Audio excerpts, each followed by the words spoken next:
যতই ভাবে বলবো না কথা, ভিডিও দেখে ঘোরাই মাথা শুরু করলাম, তাই বাধ্য হলাম ধরতে, তোমায় দেবো একটু ঘাই। বয়সটা তোমার লেখাপড়ার, হাতে থাকবে বই, না জ্বালাতে বিয়ে করে ঘরে আনছো সই। টোকন এখনো শক্ত হয়নি, ভাঙাইতে চাও ঘানি, কাছে না যেতেই বেরোই যাবে তরল সাদা পানি।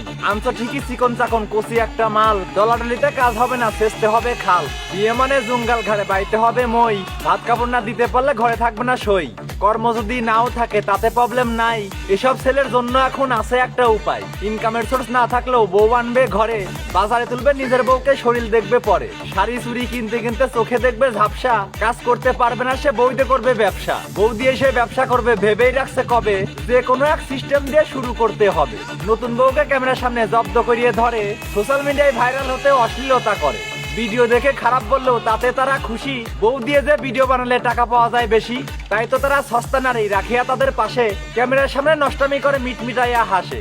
বউয়ের শরীর প্রদর্শন করে ক্যামেরার সামনে ধরে, কাপল ব্লগ নামে তারা অশ্লীলতা করে। এমন ছেলেদের পরিবার নাই, রাস্তাঘাটে জন্ম, কেমন করে বুঝবে তারা নিজের বউয়ের মর্ম।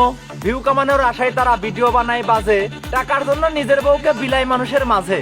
এদের ভিডিও দেখে দেখে দেশের পোলাপান ভাবে বিয়ে করিয়া বউ নিয়ে তারা ওই লাইনেই যাবে। বউয়ের শরীর বিলিয়ে তারা কিছু টাকা পায়, ওই টাকা দিয়ে সাহেব সেজে বসে বসে খায়। নিজের বউয়ের সম্মান বিলায়, নাই তো এদের বুঝ। এরা হলো এই সমাজের লজ্জাহীনা পুরুষ। এদের সাথে সঙ্গ দিচ্ছে যে সমস্ত বউ, আসলে তারা ছন্ন ছাড়া পরিবারে নাই কেউ। যে সমস্ত কাপল ব্লগার অশ্লীল ভিডিও বানায়, এসব তাদের স্ট্যাটাস আর বংশের সাথেই মানায়। বিনা টাকায় স্বাদের ব্যবসা, নামটি তাহার বউ ব্যবসা। নিকাল।